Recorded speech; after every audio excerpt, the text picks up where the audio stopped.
iti mai apataki mā I te mea he mahi raue kai mua I te aro tūtaki mai kia Chris. Tēnā koe, Chris.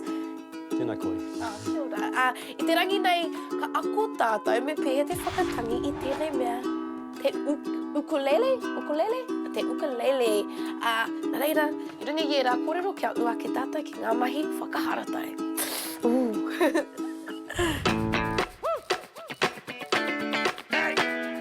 Kāre pai ki hau tēnei momo mahi I te mea ahakoa te taha whakaharatai. He kore take tonu au. Hoi anō ko te mea nui I whakamātauria e au.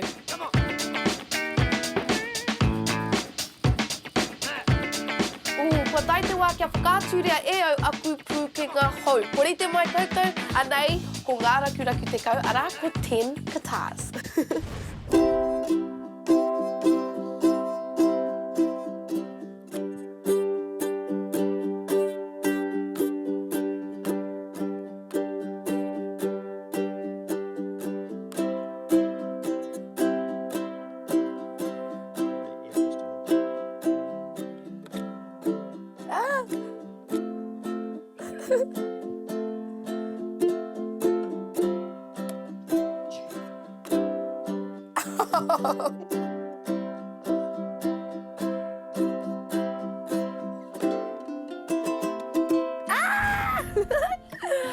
I āhua ua, heoi, nā te momo rautaki whakaako me te āhuatanga ngāwiri o Chris nei, I māma noi ho te haere, I pēhea te haere, Chris.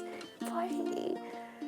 Apaki e te ringa, tēnā koe, e tika ana kia mihi atu ki a koe, e te tohunga, kari ko atu i a koe, e mara. Mehe mea ke te pirangi koutou, ki te ako I tēnei pūkenga whakamiharo rawa atu, hono atu ki tēnei pai tukutuku, hoi anō kaua rawa e wareware, ki te hono mai a te wiki, e ahu mai nei mo tētahi pūkenga hou. Ka kite rā.